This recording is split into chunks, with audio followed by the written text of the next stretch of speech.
Hello, everybody here at the APP event in Edmonton. Been sitting here talking to myself for 15 minutes thinking that we were live, but apparently we weren't. So this is what happens when you leave Mrs. Fringe to handle everything. I do a really bad job. I am so happy to see everybody here. We have great numbers out here today.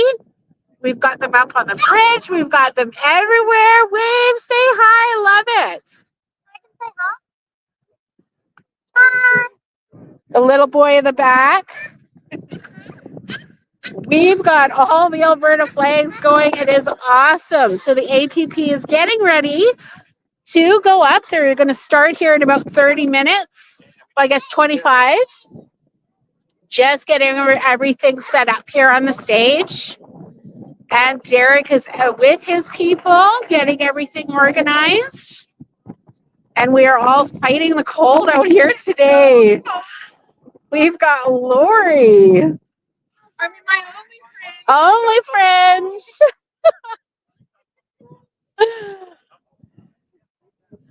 What's alive without trolls? This is awesome. So husband left it to me. So let's see how good we can do. So let's hear it from the chat. Where is everybody watching from? Oh, I love you guys too. I'm so happy you guys were able to watch. And if you're not watching, I'm so happy that everybody is here.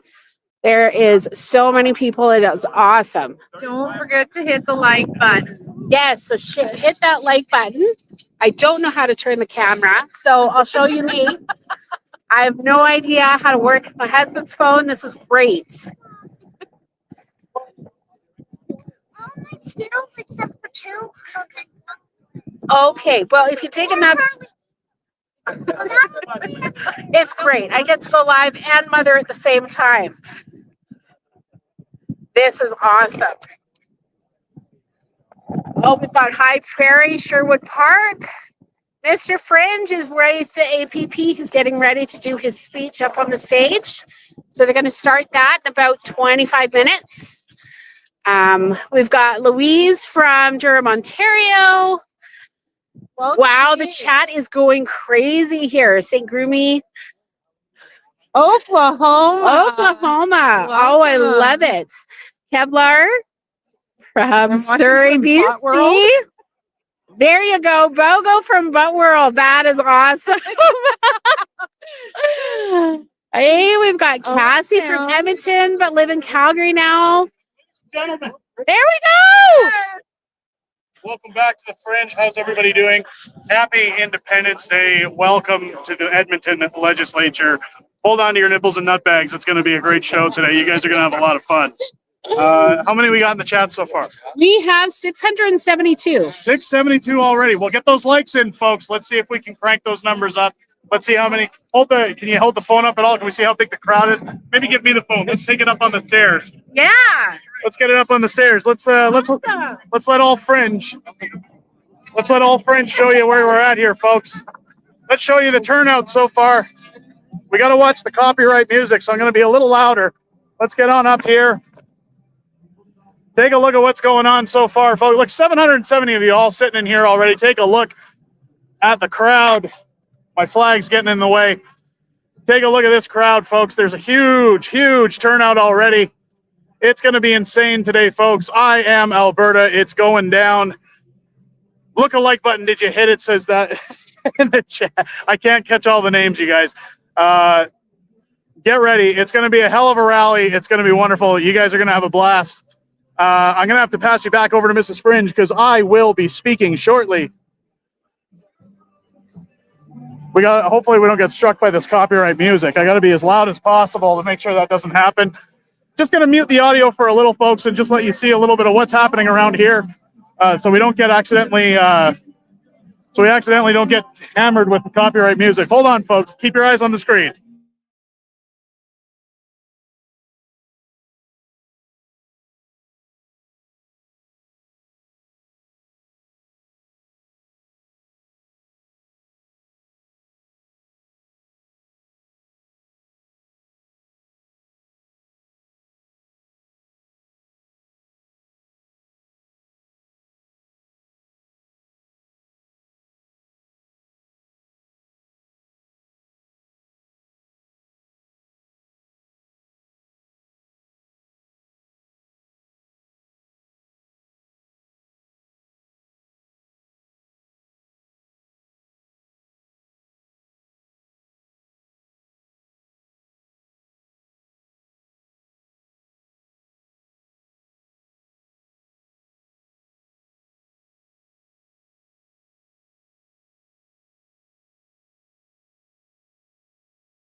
We'll get going in about 20 minutes. I just wanted to pass along the message. I see a lot of you have already been there.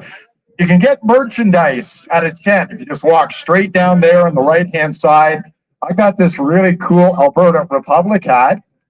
And if you got a flag, wave it right now. Could you do that? Looking good. So the merchandise is down there. And just a reminder, if you bring anything here and you have any garbage, take it out with you and put it in a receptacle. Okay, today we want to keep this place spick and span when we leave here today. Thanks very much. We'll get underway in about 20 minutes. Oh. So guys, the mic gets muted when the music starts playing. So yeah, there's Mr. Fringe.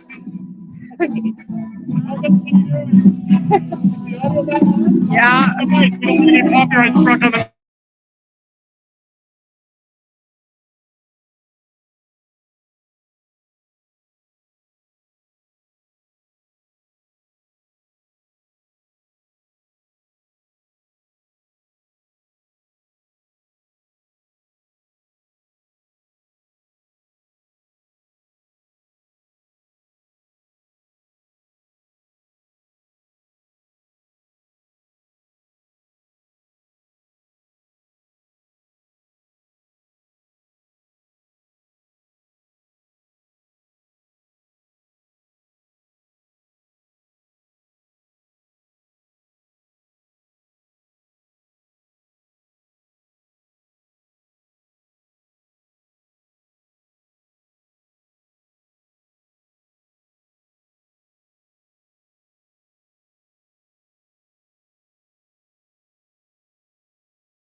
Guys, check out this sign. It says "Stop the Stupid." I don't know if you can see it, but I'll try to get closer. It's pretty amazing.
Hey guys, we're back now. Unfortunately, we gotta mic the music. Like I said, it's copyright.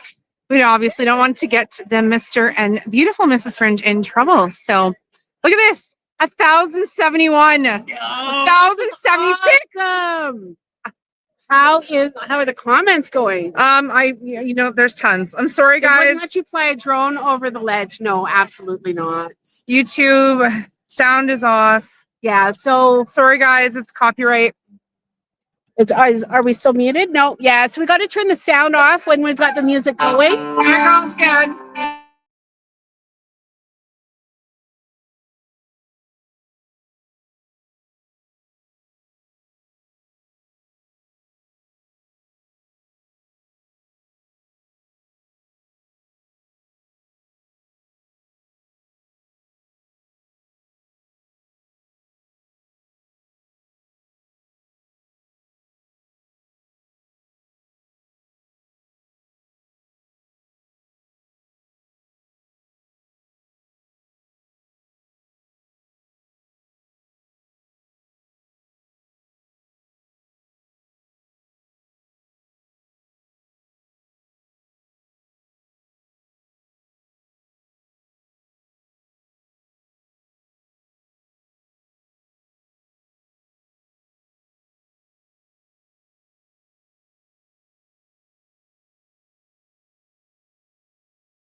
Great job, Nick.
Okay, we're going to wait a couple of more minutes.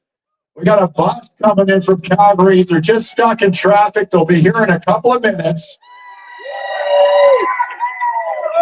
So keep the flags waving, keep the energy up. We'll start in just a couple of minutes. Thank you.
everybody. Welcome. Hey, you all showed up. This is the actual real first step towards independent Alberta.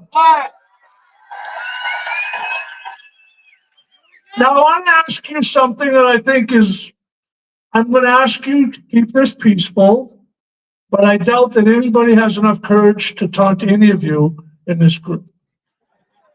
But however, let's not give them an opportunity to take a picture.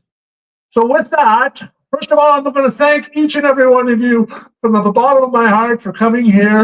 And I'm going to introduce our MC, Mr. John Bolton.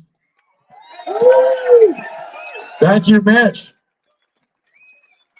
Can the people way at the back in the cheap seats hear us? Wave your flags back there. They're hearing us. That's outstanding. Cheers to all of you. It's wonderful to have you here today. I'll get into more introductions in just a moment, but before we do that, I'd like to welcome up Minister Jeff Gooderham to start us off with a prayer. Thank you.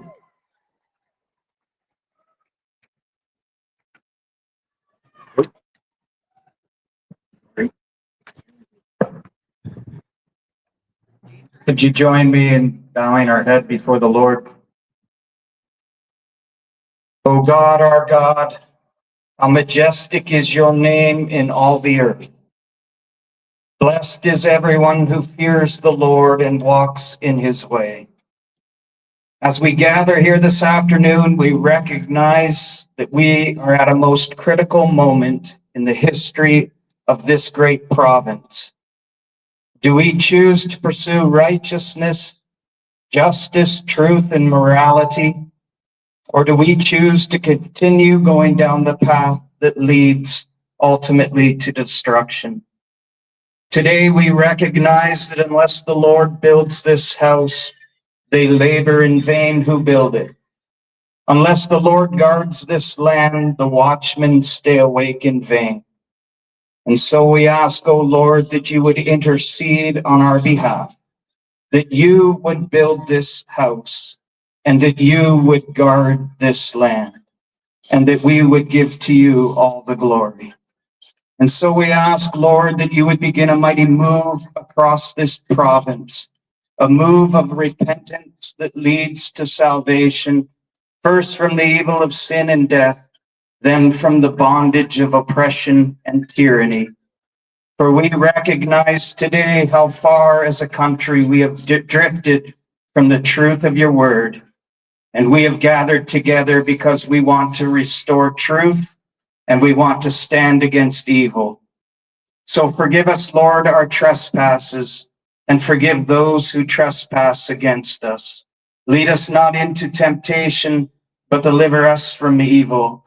Establish once more in this great province the holiness and the righteousness and the name of Jesus Christ. We thank you for this beautiful, prosperous land. To call this home is a blessing that you have graciously bestowed upon us. To raise our families, to worship freely, to work, to play is all a gift from you. And so, Lord, we pray your protection over this land, over our children, our families, our homes. We turn our eyes and our hearts to you, knowing and believing that you alone sustain all that we have. And so, Lord, for the sake of your name, for the sake of our children and grandchildren, and for the sake of this great province, we pray, O Lord, that you would continue to guide and direct us. Guard those who are leading this party, all who are serving within it. Give to them wisdom from on high. Make this movement and this province a model for all to see, that we shall serve the Lord our God, and we shall live in the blessings and the goodness of our God. For to you be the kingdom, and to you be the power, and to you alone be the glory, both now and forevermore. And all God's people said, Amen.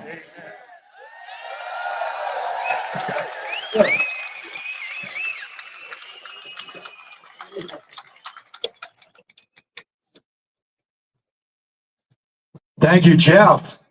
My name is John Bolton.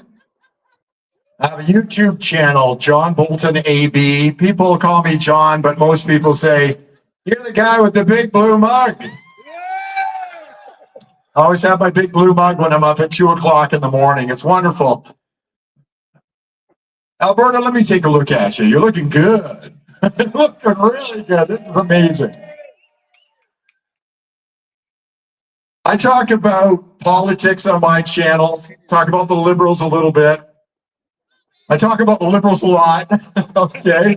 But I talk about independence a lot as well. I'm here because the same reason as you. I've spoken to a lot of the people on the stage here today.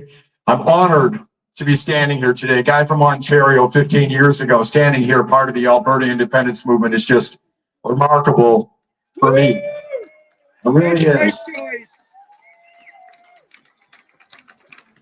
I think there might be some people talking a little bit about politics today. Here's some laughs from the right of me here. Earlier this week, Mark Carney stood up and said that we all have to sacrifice, folks. Do you think you've sacrificed enough? I really think that Alberta has sacrificed enough, folks. And it's time for us to move on.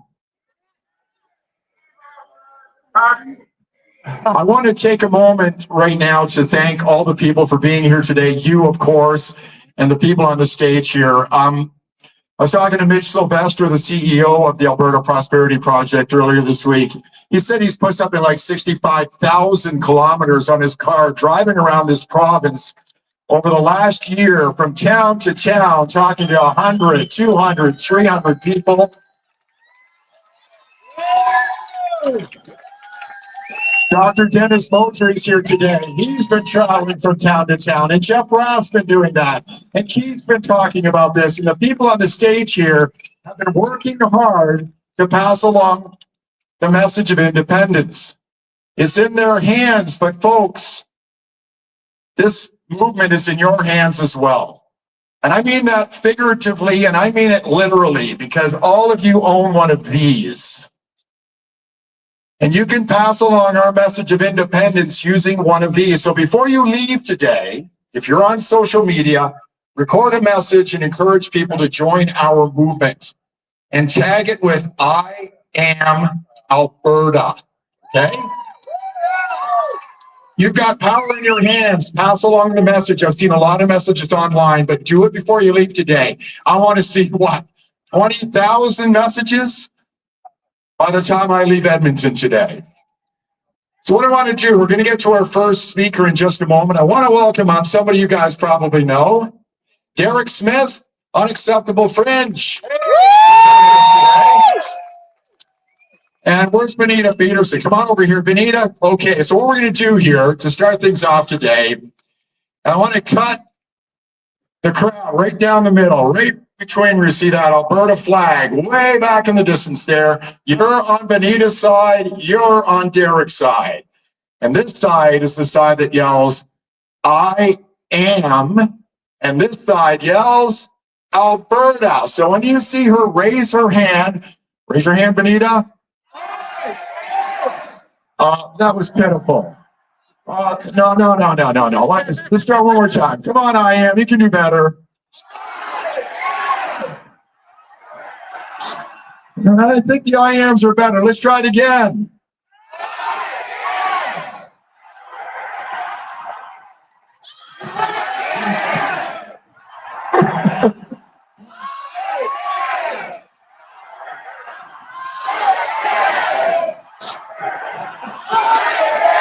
Yes.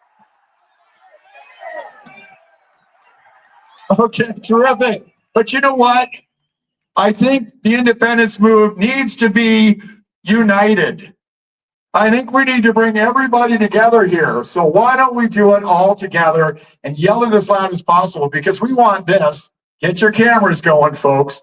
We want this to go viral. So are you ready, guys? 1, 2, 3. Again. Again. One more time. Outstanding. Give yourself a round of applause, everyone.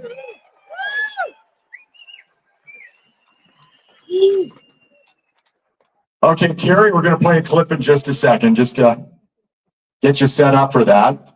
Before I bring my first speaker up here today, I want to play a clip. We'll give credit where it's due to Ezra Levant from Rebel News for a question. Yes. Ezra, we hope your eyes are better after getting pepper sprayed over in Ireland, I think it was this week. But he asked a question during the leadership campaign for the United Conservative Party. And Danielle Smith was the one who answered. Carrie, hit the audio. Economic minority, but they did something different. They had an or else added to the end of it. How far are you willing to go? Are you willing to say we want these things or else? At what stage would you, for example, invoke the Clarity Act as clarified by the Supreme Court? For example, calling a referendum on the Clarity Act question of secession. Do you have an or else in mind? What is it and what would make you use it? And if not, how are you serious?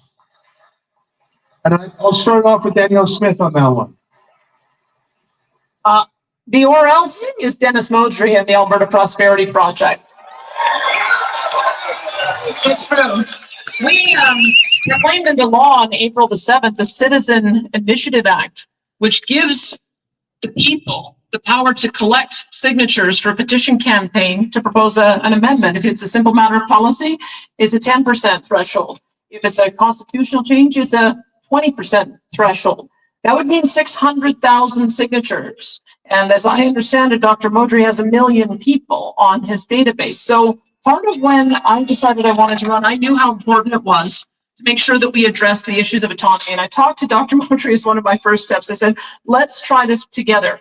Let's get as much autonomy as we can. Full well knowing that he's got the power, you've got the power. If we're not successful, and this is why I take your movement very, very seriously, and why Justin Trudeau should take it very, very seriously too, because you have the power to be able to be the or else.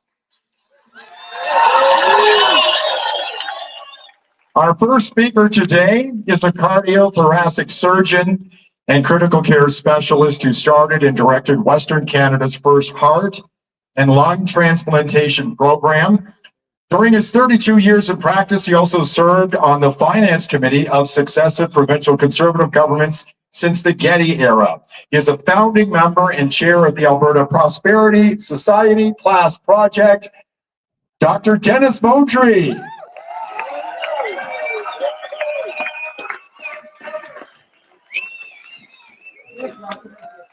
Thank you, John.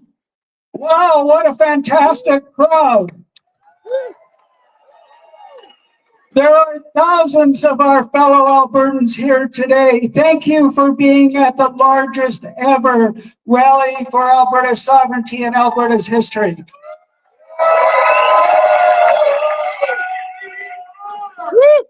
We are at an inflection point, ladies and gentlemen, a time in history where we have a choice. And that choice is, do we continue to be subservient to Ottawa and the enslavement by our federal government? Or do we chart a new path forward to freedom and prosperity through independence?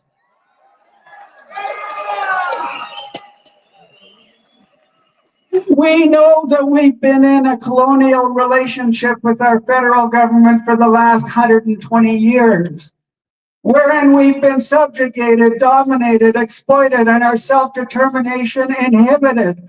And we know as well that the very Supreme Court views those criteria as the reason why a people can form a new country. Yeah! The federation that we exist under is functioning exactly the way it was intended to function, with federal domination and control of Alberta.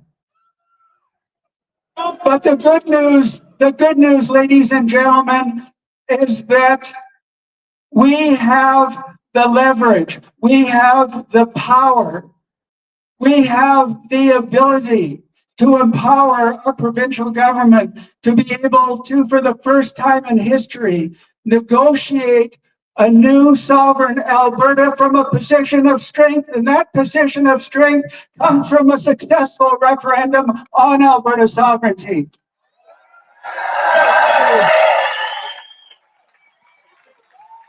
Now, what is sovereignty? Think about sovereignty this way. Sovereignty is the highest expression of ultimate power and control. For example, God is sovereign. Nothing is above God. At a more elementary level, ladies and gentlemen, sovereignty is self-governance. It's freedom from external interference. What sovereignty is not, however, is a right or a left issue. Sovereignty is pragmatic because it benefits everybody. Every political stripe is benefited. Whether you're a union member or not a union member, you will benefit from the massive improvement in our future as a sovereign country. Now, ladies and gentlemen, freedom also means freedom from persecution. It means freedom from political persecution, economic persecution, cultural and religious persecution, freedom from regulatory persecution, and here's one you will remember, freedom from medical persecution.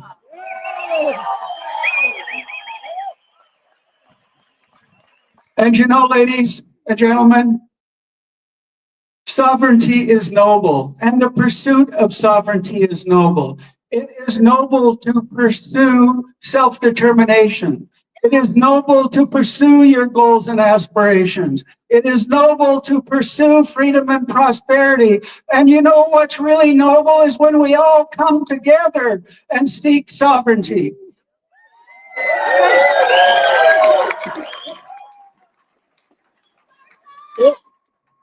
And it is also noble to entrench in our future Constitution of Alberta those Judeo-Christian values and principles that were foundational to Western civilization, civil society, the rule of law, and our God-given freedoms and rights that can never be stripped away from us.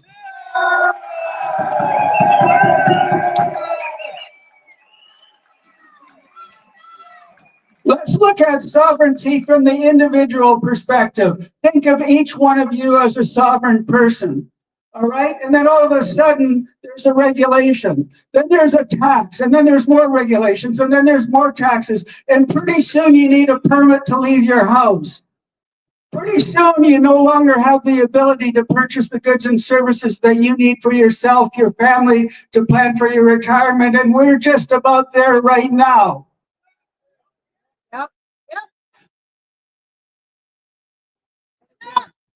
But think about this, ladies and gentlemen. In 1910, the tax rate was 6% in Alberta. In 1950, it was 18%.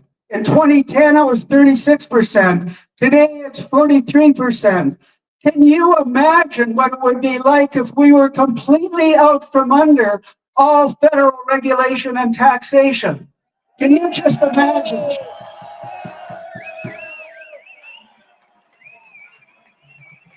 Can you imagine the circumstance where everybody pays nothing more than maybe 5-8% maximal? Think about the benefit to you. Think about the sovereignty that you have as an individual. Let's look at sovereignty from the provincial perspective. Remember when Premier Smith and the UCP government were elected, they introduced Bill 1. That was their first piece of legislation. That was called the Alberta Sovereignty Within a United Canada Act. Why was that implemented? It was implemented, ladies and gentlemen, so that the provincial government would have some legislative authority to push back against federal encroachment. Actually, federal usurpation of provincial constitutional authority. How has it worked out? Well, you know something, that hasn't worked out that well. Why? Because you would think in a properly functioning federation that when provinces have legitimate grievances, you would be able to come to some sort of amicable resolution. But in reality, that hasn't happened. Our provincial government, just like all former provincial governments, in order to deal with the federal government, have had to launch lawsuit after lawsuit after lawsuit against the federal government. Currently, there are some 18 lawsuits that have been launched by this provincial government against our federal government in relation to the development and transport of our natural resources, with respect to agriculture, with respect to with censorship, and with respect to our property rights. When you think about it, this is no way for a federation to operate. Who benefits from this? Well, with respect, the lawyers benefit, and the provincial government itself benefits because it looks as though they're doing something, but they're doing the same thing that leads never to a solution. And that's the problem. Now, fortunately, ladies and gentlemen, fortunately, we can do something. And the Premier has started this off. We have to give her credit. When she met with Mr. Carney soon after he was elected, she made 9 demands, right? And she said, if these demands are not met, that will lead to a threat to national unity. Well, what could she possibly mean, a threat to national unity? It can mean only one thing. It means that if we don't get those demands met, Alberta's out. Alberta's leaving. That's what it means.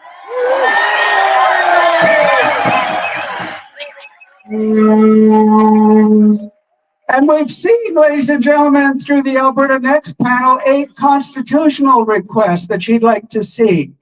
Well, what is the likelihood of achieving those 8 constitutional changes? Knowing there are 4 virtually impossible hurdles to overcome, the likelihood is 0. The 2 main attempts to change the Constitution in the past, Meech Lake and Charlottetown, failed, so the probabilities are 0. But you know what, ladies and gentlemen? You know what we can do here? We can, what was mentioned earlier, the Premier mentioned it in that little audio clip, is we can use the Clarity Act, which is the legal pathway for Alberta to leave Canada. 3 criteria: a clear question, a clear outcome, and demonstration that we've discussed the issues with other interested parties. Well, we've posed that clear question, and here it is. Do you agree that Alberta shall become a sovereign country and cease to be a province in Canada?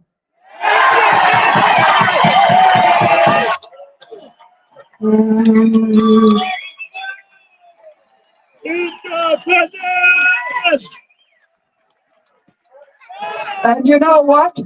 And you know what?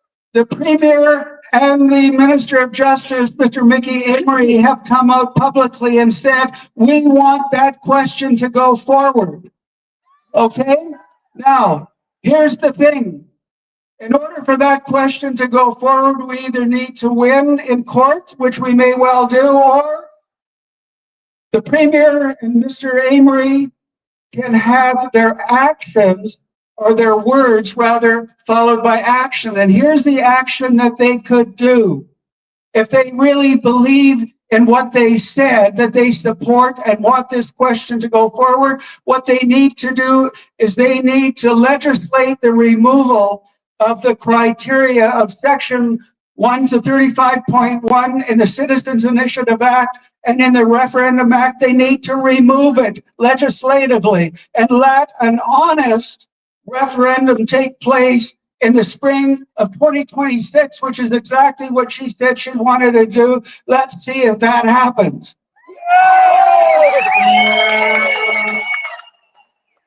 Finally, my final question and then a comment. My final question, ladies and gentlemen, if Alberta was already a sovereign country, would you want Alberta to join Canada under the current terms and costs of membership?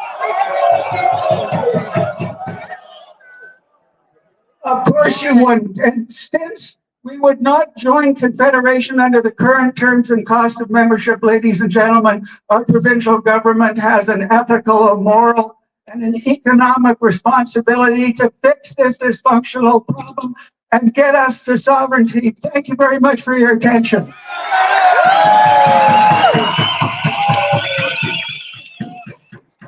Thank you, Dr. Modri.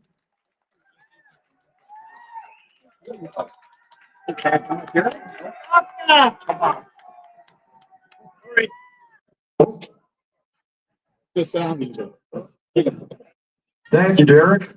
Thank you. Got to get that big blue mug up here.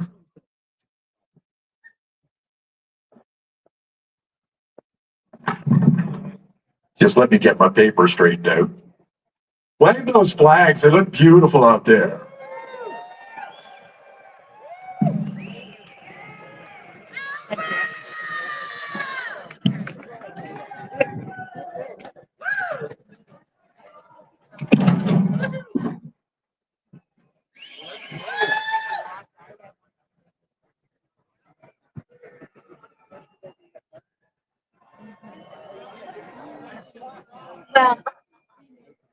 Somehow I knew this was going to happen.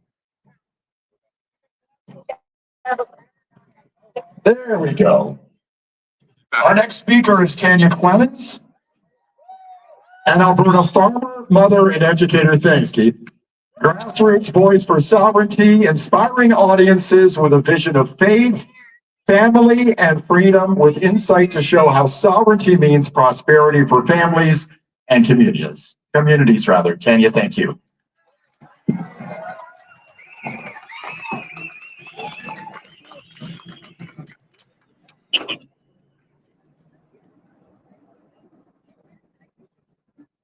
Yeah. Good evening, Alberta.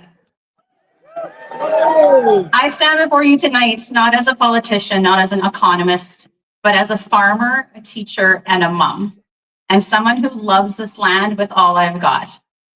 This is my Alberta flag, the one I proudly fly on my combine during harvest. And every morning that I've walked across the field this past harvest, I see this flag. I see my family working together, one running the grain cart, another on the combine, one hauling a load in the semi. And in those quiet moments, I feel peace. I'm not thinking about Ottawa. I'm not thinking about politics. I'm thinking about the land, the sky, the work before me, and the people I love. That's what freedom feels like to me.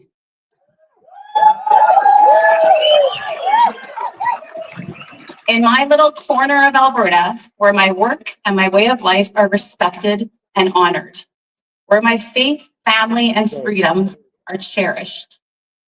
But over the past decade, that freedom feels more fragile than ever.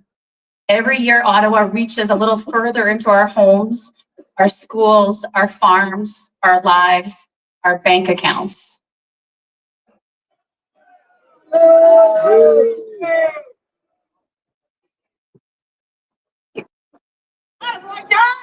And make no mistake, when they mess with the people who grow the food, they mess with every family that eats it. So let me ask you this. When you think of your place right now in Canada, do you feel that your faith, your family, and your freedom are being honored and respected? If you answered no, then you already understand why Alberta must stand up. We've seen this disrespect again and again. Take Bill C-293, the so-called Pandemic Preparedness Act, giving Ottawa sweeping powers to seize land and property in the name of safety. And they can do that. Property rights, the right to your land, your home, the fruits of your labor, were never enshrined in Canada's Constitution. They can be changed, taxed, or taken with the stroke of a pen. When Ottawa slapped tariffs on Chinese electric vehicles, it made for great headlines out east. But out here, we knew what would happen next.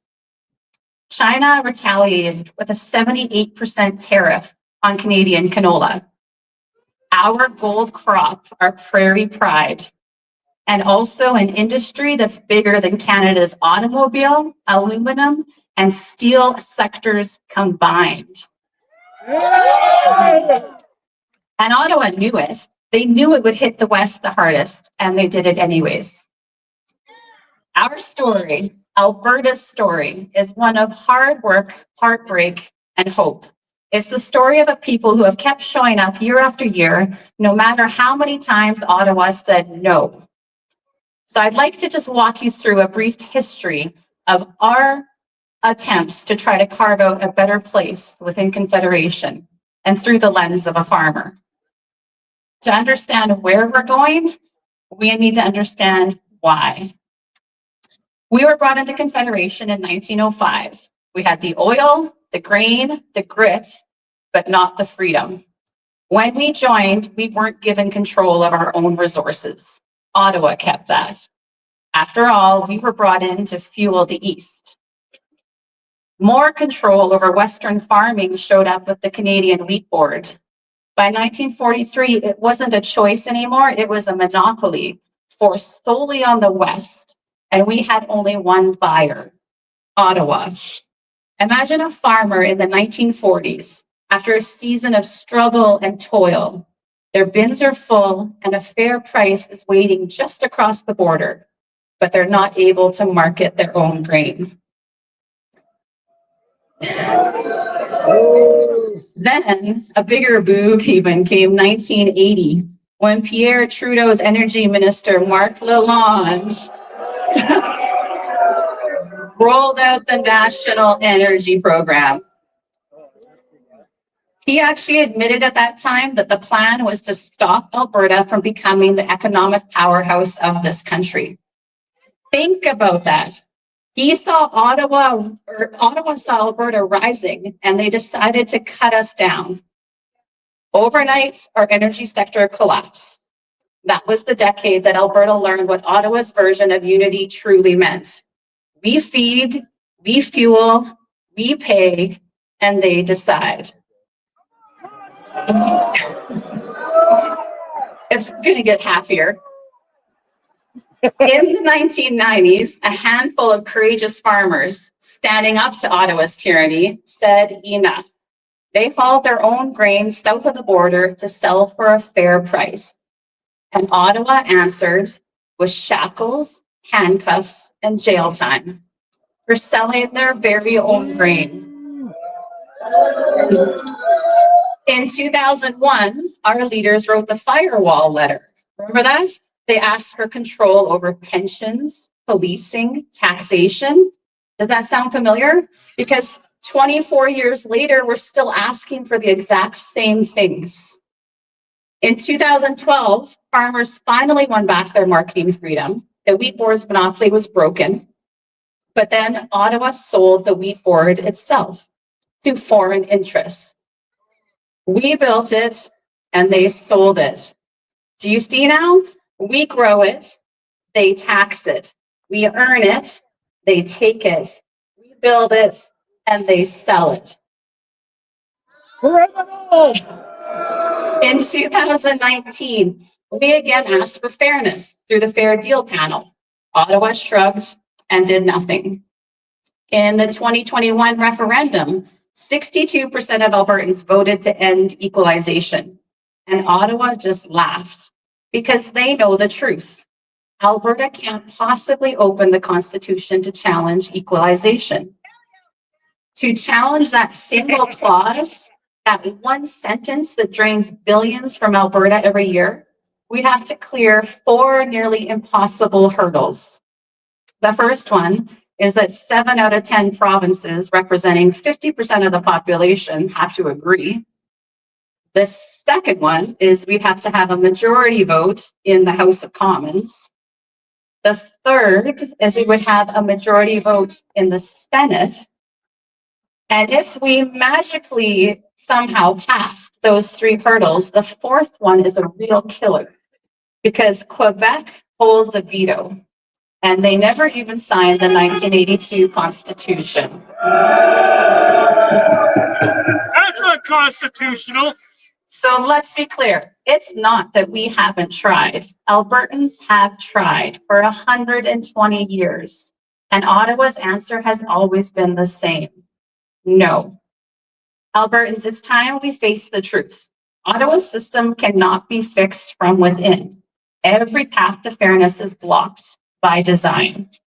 Every single year, we lose between $20 and $28 billion in equalization payments. That's about $6,000 per Albertan.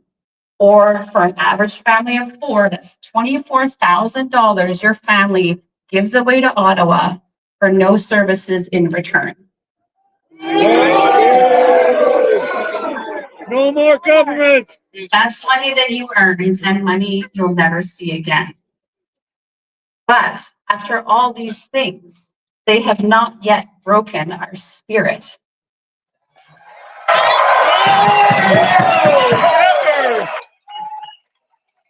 I was talking with my sister the other day about Alberta's future, and she's a big fan of Canada.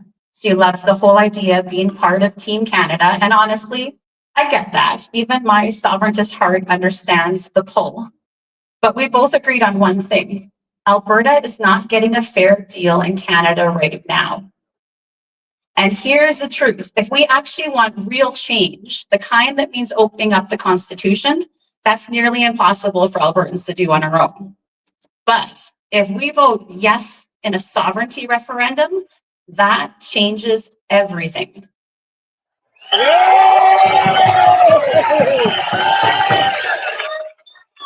Suddenly, Alberta is not begging to be heard.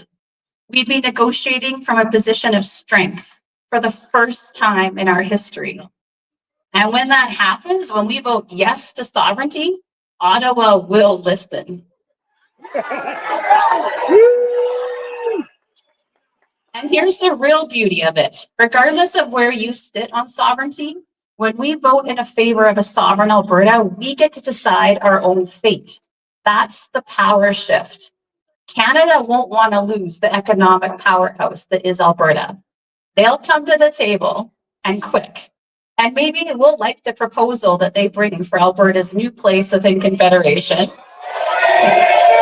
Or maybe we'll decide to build something new, something better.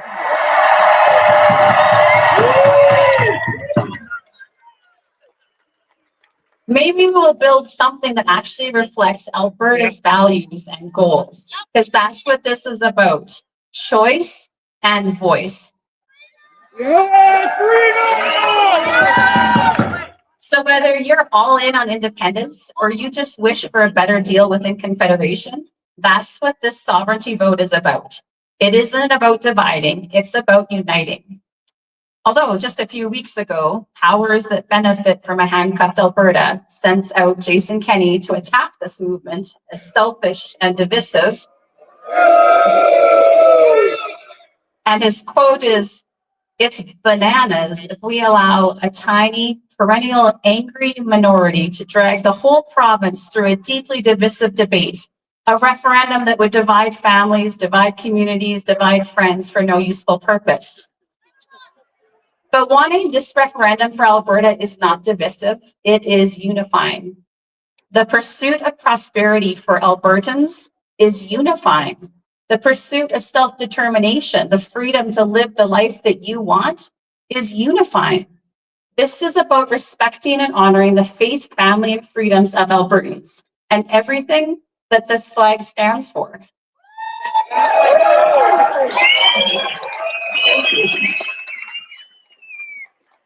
Those who benefit from a weekend Alberta, they will use propaganda to convince you otherwise, to keep us divided and dependent. Do not fall for it. I believe we all want the same thing, to work hard, to build something lasting, and to know our efforts count for something. And sovereignty is how we fix what's been broken.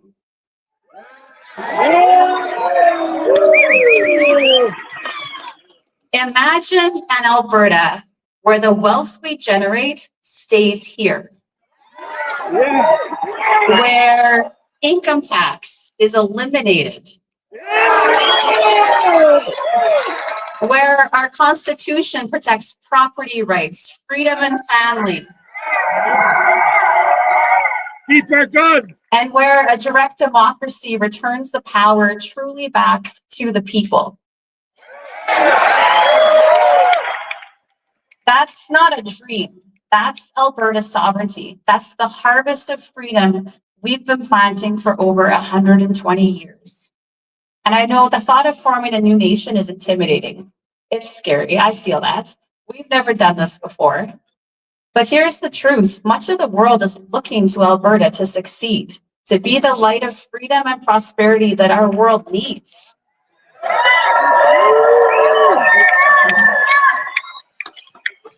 And we can be that.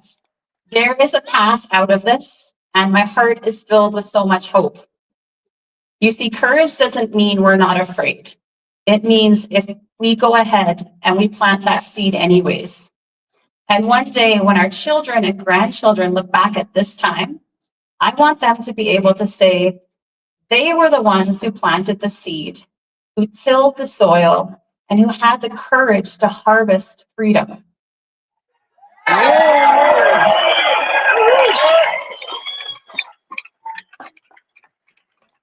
Faith, family, and freedom. That's Alberta. That's who I am. That's who we are. So may Alberta be forever strong and free.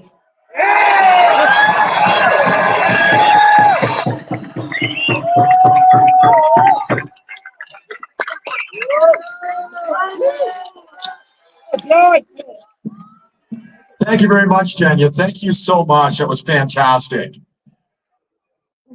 We've got a number of speakers left, of course. Keith Wilson, Chris Scott, Mitch Sylvester, Jeff Rath. We've got another one to get your blood pumping in just a moment, but I just have to do this. I hope you don't mind, but I really want to get a picture of all of you with me.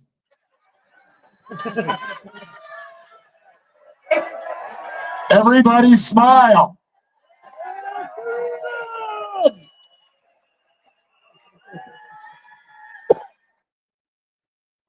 Okay. Up next, you know this guy. You probably watch him on YouTube all the time. Him and Mrs. Fringe during their live streaming. I was watching them last night. Derek Smith's Unacceptable Fringe.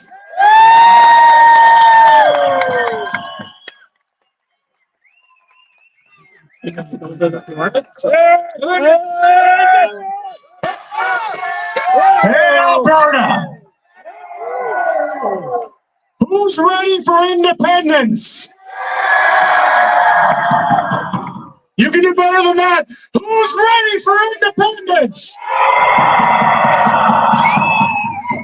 That's better. Folks, if you don't know me, you should. My name's Derek Smith. I'm the host of Unacceptable Fringe on YouTube. You should join us if you haven't. Sometimes I talk about Mark Carney. Sometimes we talk about Captain Blackface. We talk about the Liberals. But today we're here to talk about something far more important. And I can tell you right now, Ottawa better start taking notes and shaking in their boots, because this doesn't look like a small fringe minority to me.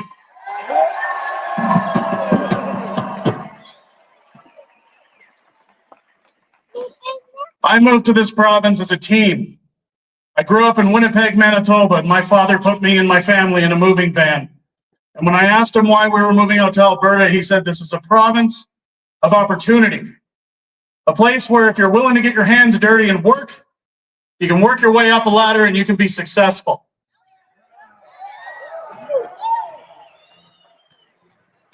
That promise has diminished, especially in the last 10 years, under the countless scandals, the theft, the lies, the stealing, the tyranny of Justin Trudeau and his puppet master, Mark Carney.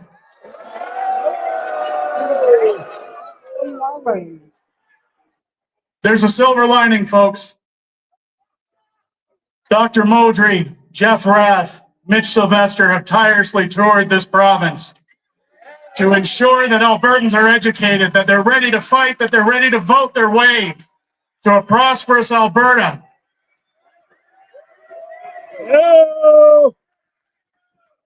Our youth can't afford homes. They can't find jobs. The middle class can't afford groceries. They have to decide whether they're going to turn on their lights or put food in the fridge for their families. Our seniors are living in tents. Our veterans are being ignored. That is not the Alberta I moved to. I'm told constantly on my channel, Fringe, there is no way you can vote your way out of this mess. I beg to differ. Alberta, you've been handed a golden ticket. You've been given a golden opportunity. You've said for years, your vote has no weight in the federal elections. Our Senate is unrepresented. Our votes just put bums in chairs while Toronto, Southern Ontario, and Montreal decide who runs our country. But this vote, ladies and gentlemen, this vote gives you more weight and more power than you've ever had in your life.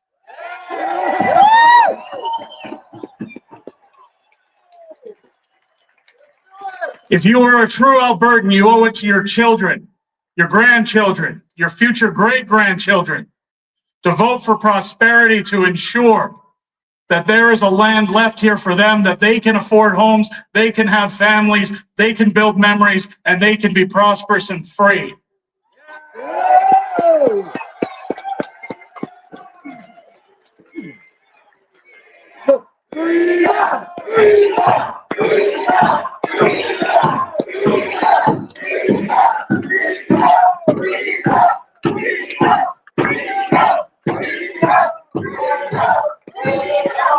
A message was sent in the 1980s by the federal government. I'm sending one back today, and we'll retool what they said in the 1980s. Screw the rest. Let's take back the West.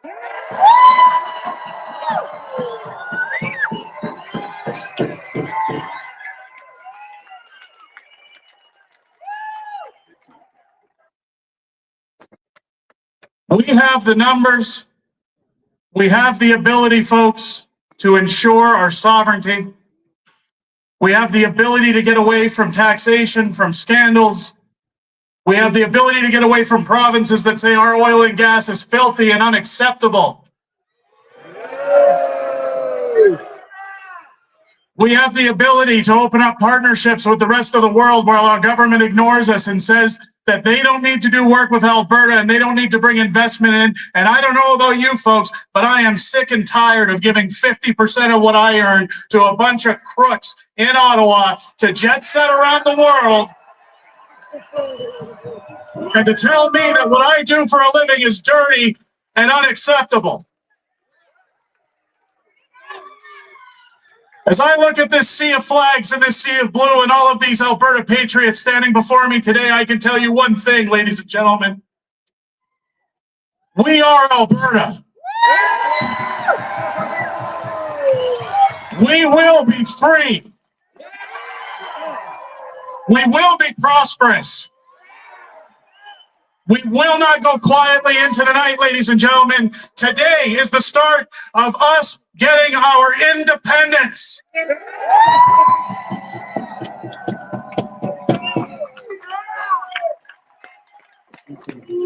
That's how you do it. Thank you, Derek. Oh, yeah. Thank you to all of our speakers so far. We've got more coming. Thank you very much for being here. It does my heart good to see all of you. It really does. Up next, we've got Keith Wilson. You've probably seen Keith, heard him. Top constitutional lawyer, fearless advocate for Alberta's sovereignty, stood for freedom during the convoy. And now fights to free Alberta from Ottawa's grip. Keith.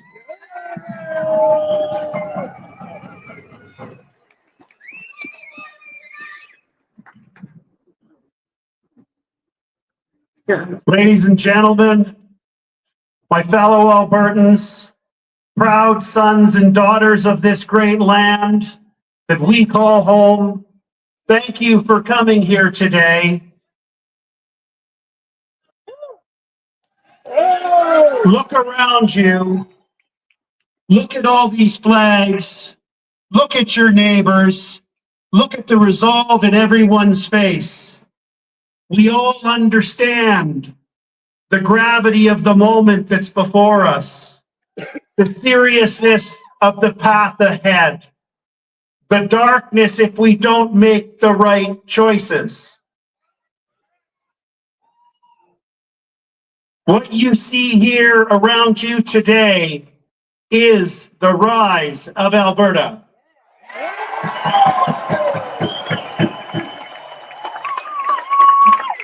And each one of you has come here today because you are concerned about what you see happening to our country. You look at the policies that have been coming out of Ottawa, especially in the last 10 years. The no more pipeline laws, the emissions cap, the net zero, the requirement for us to all get EVs, all of these things.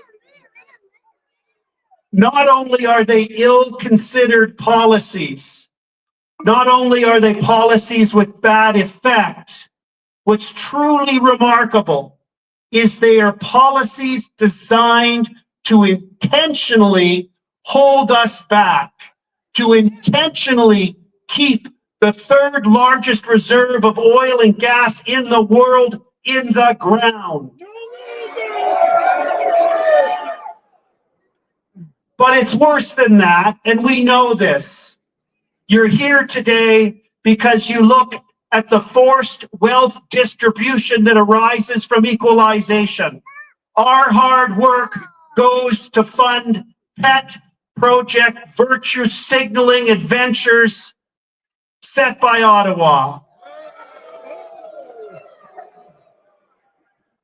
Equally troubling, you look at the reckless spending, the debt, the deficits, the printing of money. What does that do? It devalues the money in your bank account. It devalues your paycheck. It devalues your retirement funds. Piggy bank's closed. All of this is preventing us, and more importantly, our children, from having the opportunities that we had. The opportunities to build a family, to have children, to own a home, to live a happy and prosperous life. And again, I remind you, these policies are not an accident. It's a conscious decision by Ottawa because they see the world through a different lens. They believe that they know better, that they're green gods, and we shall keep all of our resources in the ground. But they don't stop there. They have policies that attack our culture, that attack our way of life, that attack our religion, that attack our property rights. And it's about to get worse because you've seen Bill C9 and others that they're bringing in that are censorship laws. They don't like the fact that I can come here today and speak to you openly and freely, and that you can come and listen, and they want to stop that. They don't like the fact that Derek Smith has a YouTube channel. They don't like it that we can be on Twitter, and they want to stop all that. And that, folks, is scary. The reality is, we all know this. Many of us wake up in the morning thinking, did I just have a really complex and vivid bad dream nightmare about everything that's going on? And what do I mean by that? We've slipped into dystopian times. But what we want, and I want, is not to fix Ottawa, as the most Albertan man in the world says at the end of his videos. He doesn't want to fix Canada. He wants to save Alberta.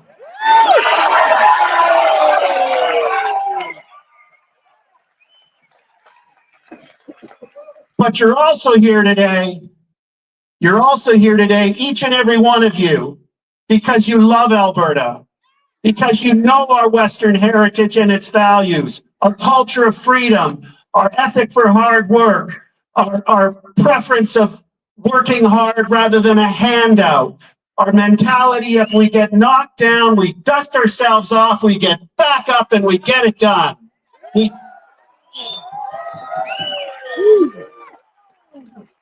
We don't wake up in the morning. Unfortunately, some of you know I spent a lot of time in 2022 in Ottawa, both with the Freedom Convoy and then in the public inquiry in the fall, and they see the world through a different lens. When they wake up in the morning, their first thought is, what is the government going to do for me today? What is the government going to give me today? When we wake up, our first thought is, boy, I hope the government's not going to stop me from getting stuff done today.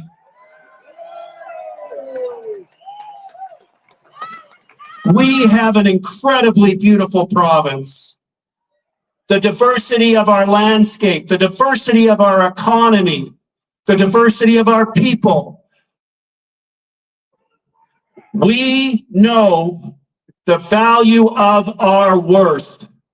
We know the value of our province. We know the value of our resources. And what we need is to get Ottawa's knee off our neck so that we can achieve that potential, that we can deliver the prosperity, that we can give our children tremendous opportunity to live a free, happy, and prosperous life. And you know what, folks? We are in a unique time. We are in a unique time in that no other parliamentary democracy in the world has laid out a legal pathway for a province or a state to legally leave. This is unique, okay? And as you know, that process involves a referendum. If the majority of the voters in a province vote in a referendum on a clear question to leave and become an independent country, then the process for that province to leave and become a sovereign country begins.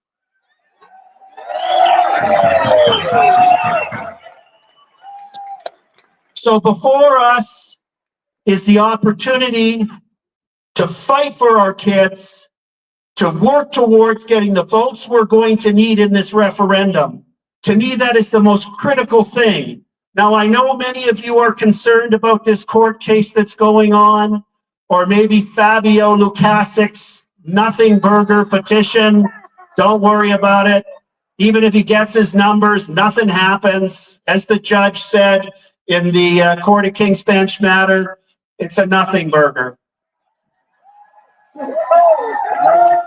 We do have some challenges, and I'm working with Jeff Rath and Eva Chipiak. You're doing a phenomenal job in fighting that in the court so that we can get this question through the petition process. But I'm confident that no matter what happens in that process, and this is critically important, that next year, whether it's in the spring or the fall, there will be a province-wide referendum.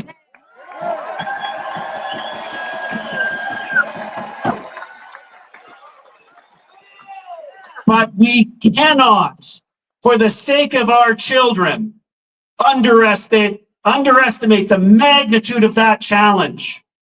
We have to get like 1.8 million Albertans to vote yes.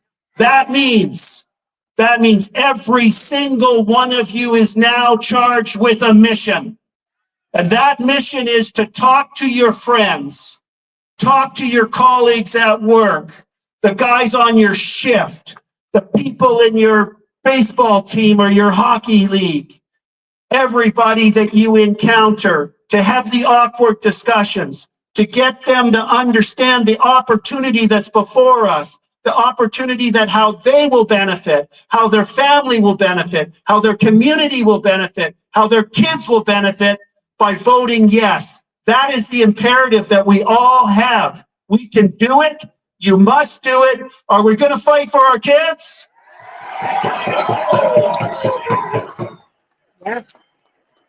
We can't delay. It's game time. When you leave here, make sure that you commit yourself to all of the good points as to why it makes sense to do this. And you know, people will be afraid. People will be afraid about this idea of becoming an independent country. But what's more scary? Any uncertainty associated with that, or the certainty of the dystopian, impoverished nightmare that lies before us under the crazy carny liberals from Ottawa?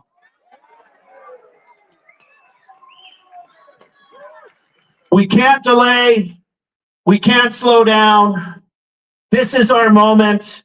This is our future for our families, for our children, for Alberta. Alberta will be free.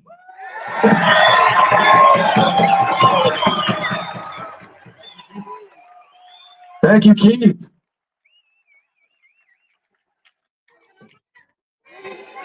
Freedom, freedom, freedom, freedom, freedom, freedom.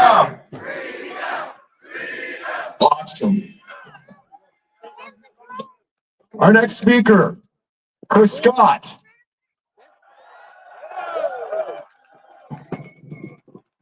Owner, operator of Whistle Stop Cafe in Mirror, Alberta. Chris is a courageous defender and advocate of Albertans' rights and freedoms against government overreach. Chris.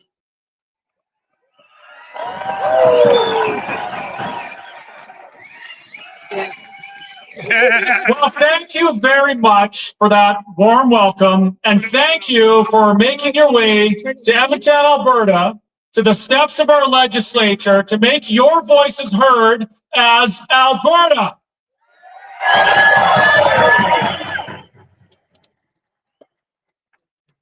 So I have something to show you. I never do this, but I actually wrote a speech. Can you believe that? I'm not going to read it.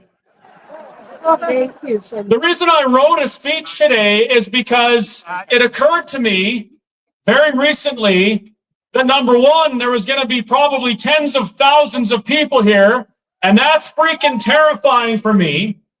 Number two, it really hit me like a freight train, and I know because that's happened, that this is probably the most important thing that any of us will do in our lifetimes.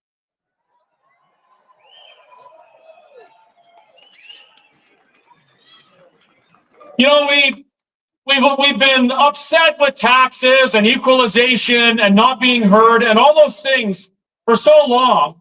Nothing's ever really been done. Nobody's really taken the time to show up and fix these things. We've had plenty of politicians that do a lot of this. For those in the back, I'm making the talkie motion with my hand. And they do things like they hold a referendum on equalization. Do you want to end equalization? We say yes, and nothing happens. And that's because no politicians actually want to do these things. They don't want things to change. Those in power, they don't want us to have a voice. They want our voices to be loud enough to get them elected. And that's it. And then what they'll do is they'll do everything they can to keep that power, to keep us voting for them, giving us little trinkets, giving us a yes referendum to ending equalization as if there's some champion of rights and freedoms in Alberta prosperity. But it was never true. When Jason Kenney did that referendum, it was smoke and mirrors. Jason Kenney, the savior of Alberta, parachuted in from Ontario to save us from the NDP. Sorry, you guys didn't tell me they don't like Jason. A member of the Queen's Privy Council, benefiting greatly from the status quo. And many of them, good people as they are, they don't want to make waves. They don't want to rock the boat because the boat, it serves them well. They do what they do, and we just kind of go along with it because we think nothing can be done about it. But we've seen some things change in the last few years. I am more guilty than probably anyone here of being apathetic when it comes to politics, of saying things like, oh, I don't want to be involved in politics. Oh, I don't think about politics. The whole time forgetting that politics literally has their fingers in my life from the moment I'm born to the moment I die. I was completely apathetic and I didn't do anything. You know when I did something? When the government had me arrested for pouring coffees, when the government had me put in handcuffs because I dared to protest what they were doing.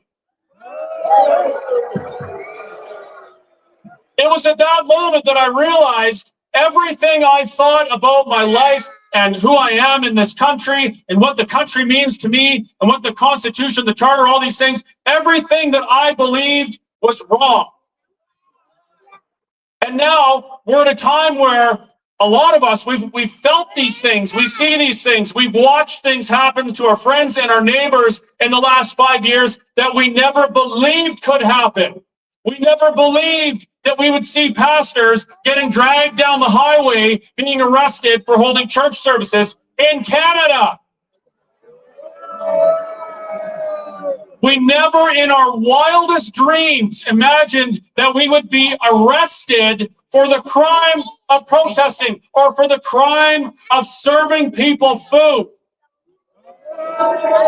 A good friend of mine lost his business because he fed a hungry man a pizza in Canada. And all of these things we've seen and we've felt over the last few years have had many of you, just like me, searching for answers. What is the truth in all this? What's the solution? What are the answers? Now, to be perfectly clear, I'm nobody. I'm not a lawyer. I've been to court a couple times, but not on the right side. I'm not a lawyer. I have never held somebody's heart and lungs in my hand. I haven't done anything fantastic or incredible in this life that should make people listen to me. And yet here I am on the steps of the legislature, sharing with you my passion for this province and for truth and justice and freedom, not...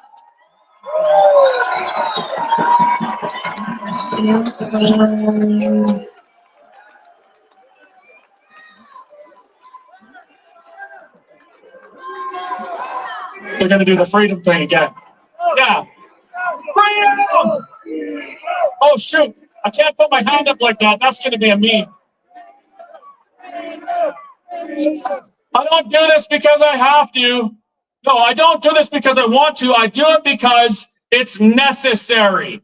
It is necessary that we start making sacrifices on some of the things that we want to do, and maybe we go stand outside in the cold and we do the things that are necessary to change our situation, to build the future that we want.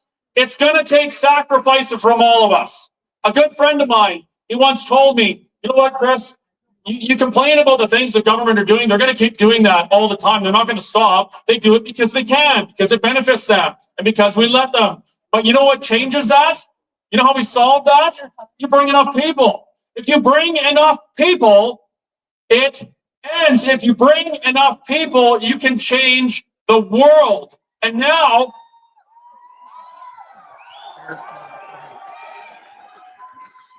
there's a lot of people here today, but it's not enough.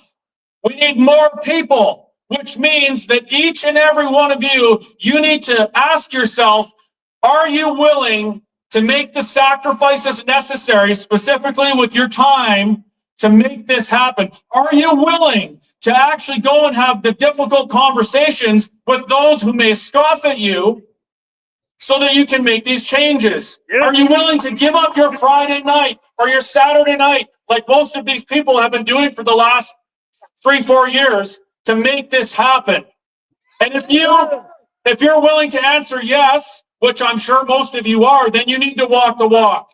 When you leave here, you need to start doing these things. You need to educate yourselves on what the situation we're in and what the solution looks like. You need to know the details so that when you have these conversations, you're an effective ambassador for independence. Every one of you is an ambassador for Alberta independence. Did you know that? There's some great resources out there, of which the Alberta Prosperity Project website is fantastic. Almost anything you need to know about this subject, you can find there. You can arm yourselves with the knowledge you need to have these conversations. And then you can go out into this province and you can have these conversations with your friends and your neighbors. You'll know what you're talking about, and you can turn them into ambassadors for independence as well. This is no small task. This isn't a small feat. It's not an insignificant blip in politics in Alberta. This is literally going to shape the world for generations to come, not just here in Alberta, not just here in this province, but everywhere else that's watching us. And I can tell you, they're watching us. I traveled to Holland to support the farmers when they were protesting the government taking their land, and they recognized me from Alberta. They knew who I was. They knew our story.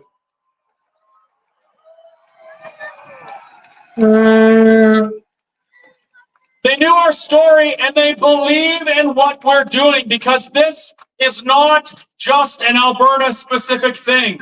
The world is descending into a world where truth is literally spat on and kicked, and lies are celebrated as if there's some sort of ideological, principled whatever. The world is watching, and they want change too. So when, and I say when, this is not an if, this is a when Alberta declares their independence and stands on their own 2 feet,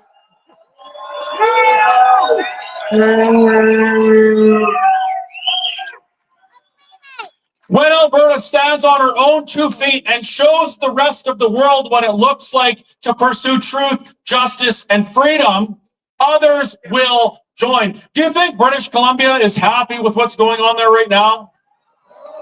Do you think Quebec is happy with what's going on there right now? The real salt of the earth, men and women all over the country, all over the world, have their eyes set on Alberta. They're looking to us. They're looking to us to blaze a trail that they can follow, so that they can gain their freedom too, so that they can found their own places on faith, family, and freedom, rather than this delusional ideology that strips away rights and freedoms, breaks up families, damages children. They don't want it either. So now that we know these things, it becomes our duty to start speaking truth and standing up for what's right.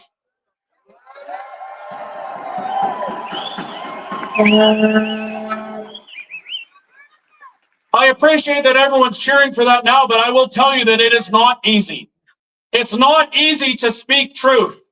And that's a sacrifice that you're going to have to make, doing the hard things. And sometimes maybe you lose a relationship because you tell the truth about something. Maybe people don't accept you in your circles anymore because you're standing for truthfulness. But it is necessary, because I can tell you this from my own experience. For every one person that turns their back on you because you refuse to participate in the deluded thinking of the day, there will be 10 or 20 or 30 that will stand with you and support you and tell you how much they appreciate you for what you're doing.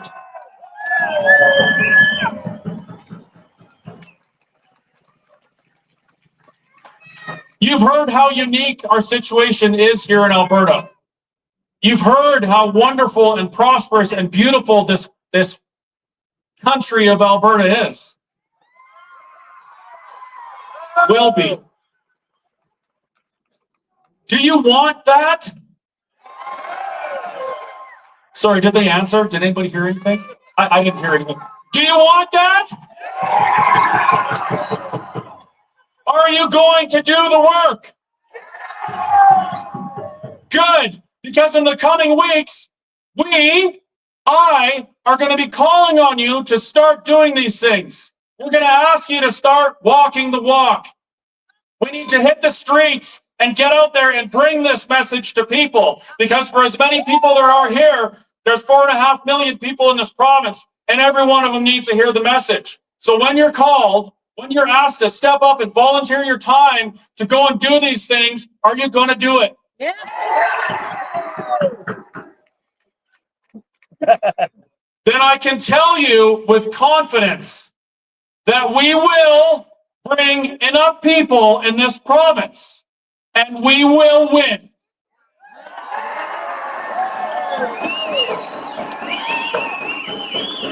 Thank you, Chris. Great job. I just want to say, Chris.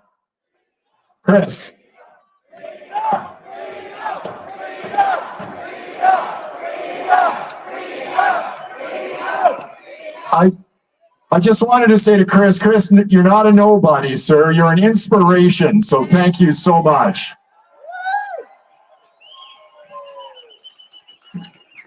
Something struck me while he was talking about getting other people involved. A lot of people don't want to get involved in politics.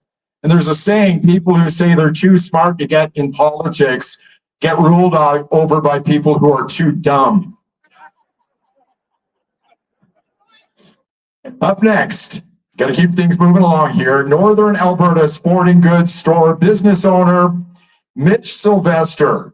Mitch currently serves as the CEO of the Alberta Prosperity Project. Oh.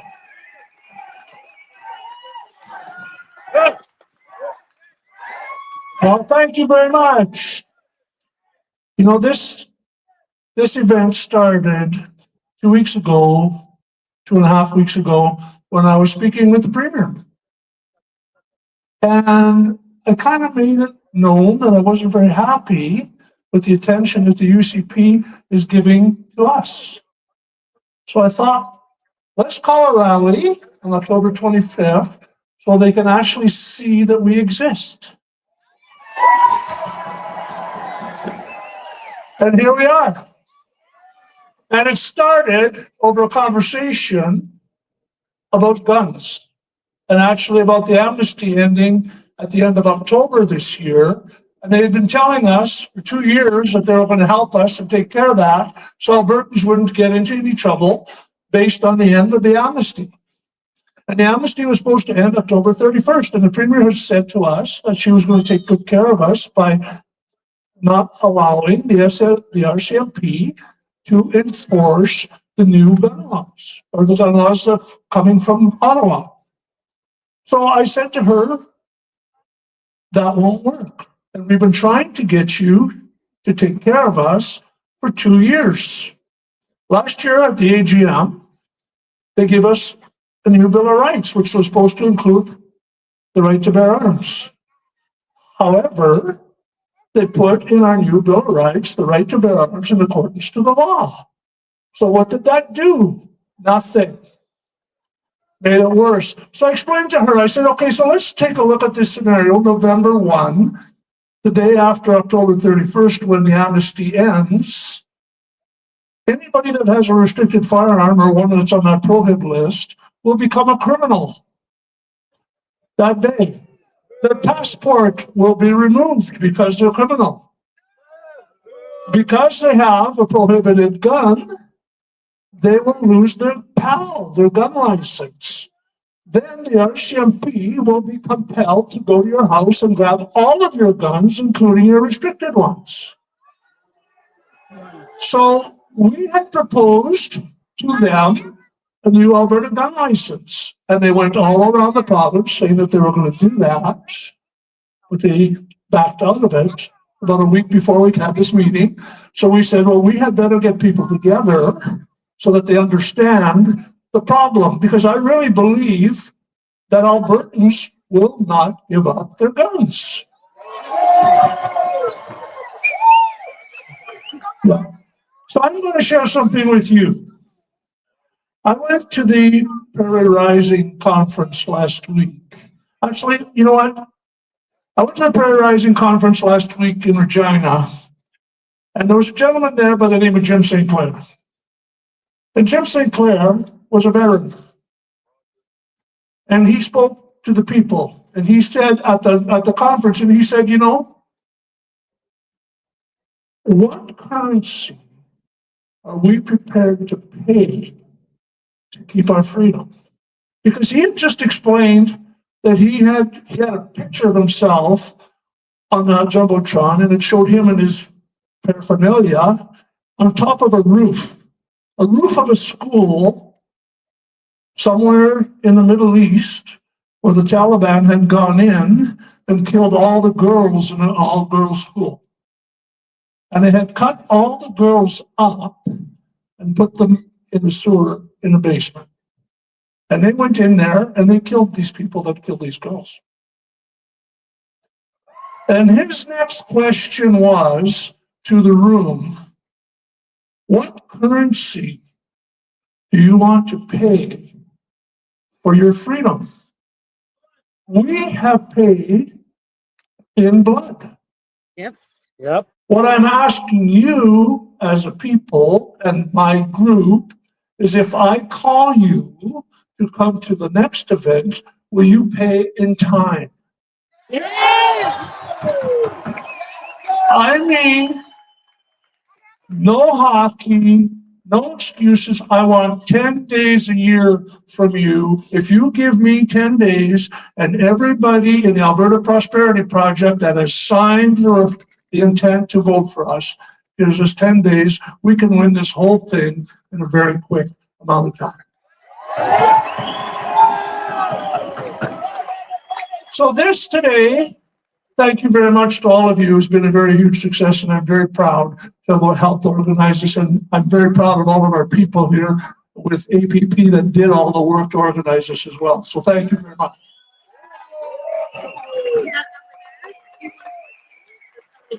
So just insane. I've got a little thing. Brandy's got the elbows up thing going. It's kind of a hockey thing, right? I'm a hockey player. I'm going to tell you a little thing about hockey players. There's a challenge that goes on. I don't know if you're aware of it, but I'm aware of it. Sometimes guys will sidle up to you and say, come on, let's go. Do you want to go? So at that moment, you either do or you don't. And if you don't, that guy probably owns you and you're a little intimidated. And then once you get intimidated, it stops everything from working. So here's what I'm going to ask you. Let's change that up. Because the answer to, come on, let's go, is let's go. Right? So I'm going to ask you as a group, there's a double meaning there. Come on, let's go. So that's going to be the battle cry for our movement. How about that? So I'm going to ask you a question, and then you can tell me if you want to go or not. Is the federal government stealing from us? Are they sabotaging our industry? Are they taking us down the path to communism? Are they censoring us? Are they stealing our guns from us? Come on, let's go. Thank you very much.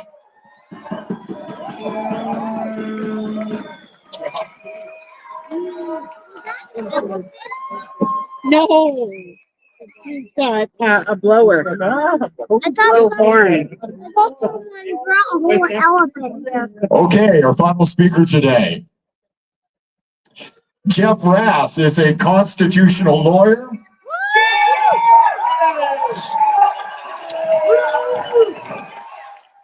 With over 2 decades of experience, he is a leader in his field, with his expertise and knowledge having been pivotal in representing the First Nation communities and suing governments across Canada.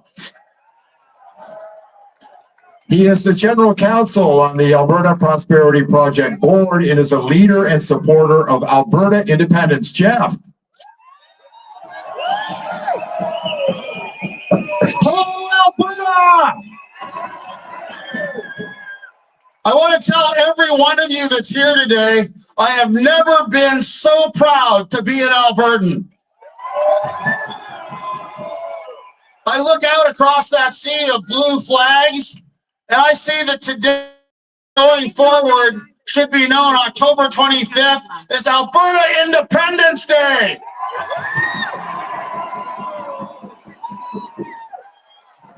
The future is ours. Now, Chris Scott was talking earlier about things that are available on the Alberta Prosperity website. I'd like everybody that hasn't done it already, when they go home tonight, I'd like you all to download a copy of a document on that website called The Value of Freedom. That document, I heard one of our hecklers out in the audience screaming, "Where's the budget?" Well, that's the budget, people. We send $70 billion a year to Ottawa in tax revenue, in GST, capital gains tax, carbon tax, industrial carbon tax, all of the bullshit taxes that Ottawa levies on us to take our wealth to fund social services in Quebec and the Maritimes. And it's time for this to stop. And that's what that document shows. We send $70 billion a year to Ottawa. We get less than $20 billion a year back. What that document shows is that even after funding an Alberta Armed Forces at 3%, tripling the amount of money spent on the Indigenous people of this province, that Ottawa has left in abject poverty. We still have First Nations reserves in this province that don't have clean drinking water. How disgusting is that, Ottawa? It's time to end the tyranny of Ottawa and keep our money at home to take care of our families, fund Alberta education, fund our hospitals, fund our doctors, fund our Indigenous people, and take care of Albertans. That document makes it clear that we can easily afford every single service provided to us by the federal government in a haphazard fashion. Like, who anymore believes that the federal government actually provides a national defense? Right? We have more people here on this square today, and I would wager we have more firearms between the bunch of us than they have in the entire Canadian Army. So what do we get for that money? We're certainly not being defended. Every time we turn around, Mark Carney, who I believe is an existential threat to the province of Alberta, when he said elbows up, what people didn't understand was elbows up. We'll elbow Alberta in the head again, because that's all he's been doing.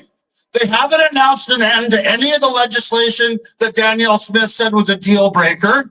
When that issue comes up, you get some sort of mealy-mouthed statement from either Carney or one of his ministers. Oh, well, we're working to make Alberta or Canada an energy superpower. Oh, we'll get this done. Oh, yeah, blah, blah, right? And then what are they doing? When Carney talks about an energy superpower and creating a national energy corridor, what he's really talking about is not pipelines and oil and gas. Again, one of his many conflicts of interest, Brookfield has the corner on small modular nuclear reactors. So they want to have a network of power lines hooked up to Brookfield reactors, so every time you plug in the bullshit electric car that won't run in an Alberta winter into a wall socket, Carney and Brookfield are siphoning money out of your wallet through a wall socket into his secret bank account in the Caribbean. Canada has become one of the most corrupt countries in the world under Mark Carney. It's run by a bunch of scam artists from the World Economic Forum that President Trump rightly called out at the United Nations recently,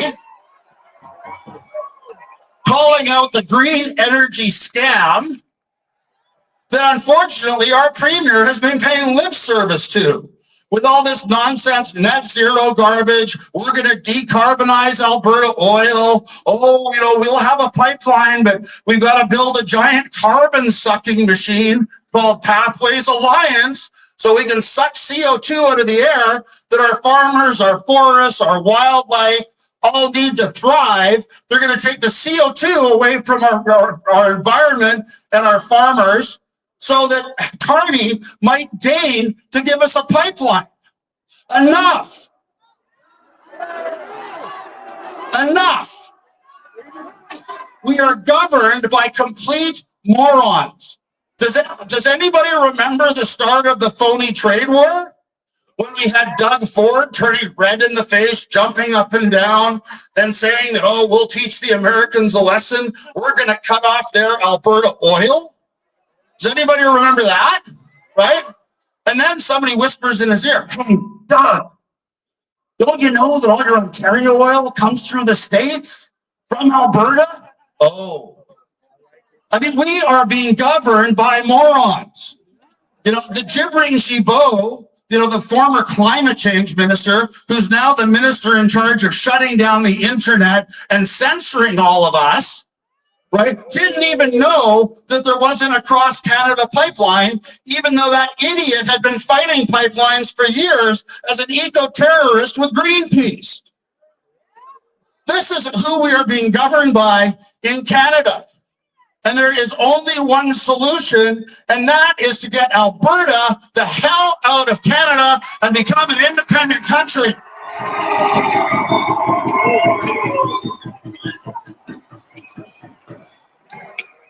Something else I want people to reflect on, I think some of you may know that Mitch and Dennis and I have been traveling to the US and meeting with the Trump administration at a very senior level. And I need to tell each and every one of you that there is ample support, if not enthusiastic support, for this project. There is ample support, enthusiastic support for Alberta becoming an independent country. Now, I know some members of our movement favor the 51st state. We are not a 51st state movement. We are an independent Alberta movement. The members of the U.S. administration that we're speaking to, they know that. There are no designs to turn Alberta into the 51st state. At our last meeting, one of them pointed out, it's like, oh God, it's like trying to get that through the Senate. The Senate would want Puerto Rico and Washington, D.C. in return. That's never going to happen. The other thing was, and you guys might find this funny, I did, we were all joking around about President Trump making fun of Trudeau and, just smacking Carney like the stupid little puppy that he is from time to time when he tries to pee on the carpet, by making jokes about Canada becoming the 51st state. And of course, we all laughed around the table because we all went, oh yeah, who the hell would want Quebec? We have enough trouble with them in Alberta. We don't want that. So everybody that we're talking to is very clear on what we want. We want a free and independent Alberta. Now, in terms of getting us to that goal, and I think when you look at this, the sea of blue flags waving across this plaza today, everybody here is asking you to do some things. Next time I go to an Oilers game or go to Oilers Plaza, I want to see a sea of Alberta flags waving. I want people cheering for Alberta, not standing for the Canadian national anthem that has failed us so badly. There's some journalist wrote, oh, well, Alberta independence isn't a serious thing. I'll start believing it when people start booing the national anthem at an Oilers game. Well, think about that. I'm asking you to do that. Bring your Alberta flags. The other thing I want to talk to you all about, and this is fairly serious, is that right now, as some of you may know that follow politics, about 70 to 75% of the membership of the United Conservative Party of Alberta is in favor of independence. We need to make sure that that message gets through to our premier loud and clear. So what I'm going to be asking all of you to do, those of you that can afford it and afford the time, and again, this is only a very small fraction of the amount of time that my colleague Mitch Sylvester is asking of you out of your 10 days, I would like all of you to go online and buy a United Conservative Party membership and buy a ticket to this year's Alberta UCP annual general meeting, the AGM, coming up here at the end of November. All right? And the reason we want you to do that is right now, about 65 to 70% of the UCP board is in favor of independence. Right? After this AGM, we want 100% of the UCP board in favor of independence, and we want independence candidates elected to run the UCP. Can we do that, Alberta?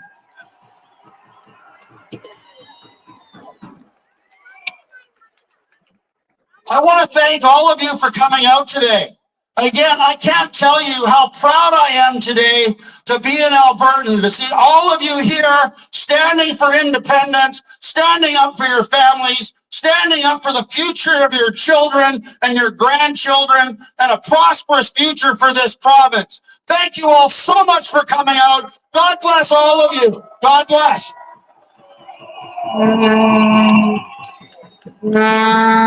Thank you, Jeff. I am Alberta. I am Alberta. I am Alberta. I am Alberta.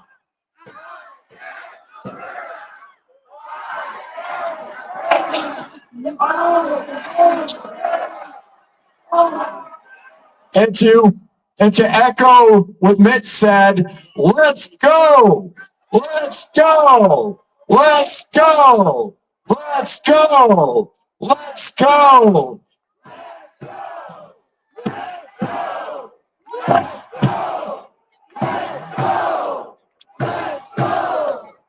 Thank you so much to all of our speakers. Let's give them a good round of applause. Thank you very much. Again, thanks to Mitch, Jeff, Dennis are going out all the time.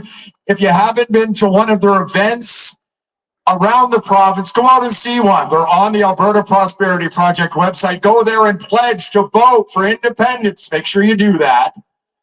Say hi to all the people around you right now. If you hadn't said hi yet, get to know your friends, spread the message, spread it on social media, get your phones out. And as you head out today, first off, be safe driving home. If you see any garbage sitting around you, pick it up. Let's leave this place spick and span. The independence movement doesn't leave a mess. And we're going to do another one of these. Let's do another. We got to do another. We'll bring out 5 times as many people.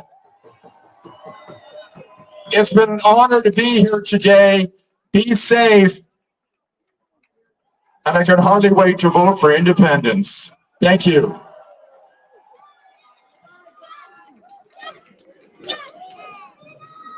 Thank you.